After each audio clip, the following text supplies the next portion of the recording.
नमस्कार मित्रांनो. ॲडमिशनचं आता काळ सुरू झालेला आहे. ॲडमिशन्स कुठे घ्यावी, कशासाठी घ्यावी, ॲडमिशन्स घेण्यासाठी 20 वर्षानंतरचा काळ कसा असेल, पालकांना हा खूप मोठा प्रश्न असतो. तर याच्यामध्ये आपण एक लक्षात ठेवायला हवं, AI चा काळ आहे. AI खूप फास्ट आहे. AI is a tool. Core सेक्टरला फास्ट करण्यासाठी AI इज अ टूल. दिवसेंदिवस खूप चेंजेस त्याच्यामध्ये येत आहेत किंवा याच्या पुढेही येत राहतील. मग तिथे ॲडमिशन घेणारी खूप गर्दी असते.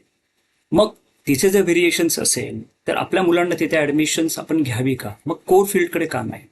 मॅन्युफॅक्चरिंग आहे. आपण पाहिलं तर कंपनीचा जो मोठा एक्सपेन्सेस असतो ना, हा more than 60% consumed in manufacturing. तिथे जॉब्स खूप प्रमाणात असतात.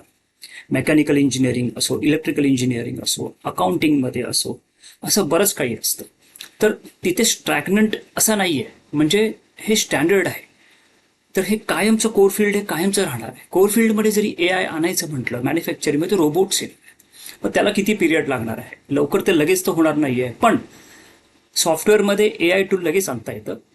एक पटापट चेंजेस होतात. तर तिथे ॲडमिशन्स आपण घ्यावी का? किंवा UPSC, MPSC अशा काही एक्झाम्स आहेत.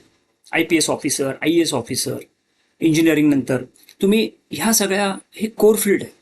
ह्या कोर फील्डमध्ये काम करण्यासाठी एक्झाम्स तुम्ही देऊ शकता. बरं, मोठं सेक्टर असं आहे काही ॲग्रिकल्चर. आता डाऊन ट्रेंड आहे. ऑफकोर्स कॅलॅमिटीज असतात, नॅचरल कॅलॅमिटीज वगैरे, काही पॉलिसीज वगैरे इफेक्ट करतात. पण येणारा 20 वर्षाचा पिरियड हा ॲग्रिकल्चरसाठी आहे.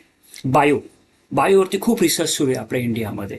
तर मित्रांनो, त्याच्यासाठी ॲडमिशन्स बघा. ॲग्रिकल्चर आणि कोर फील्ड हे ॲडमिशन्स घेताना तुम्ही विसरू नका. धन्यवाद. Thank you very much. Thank you very much.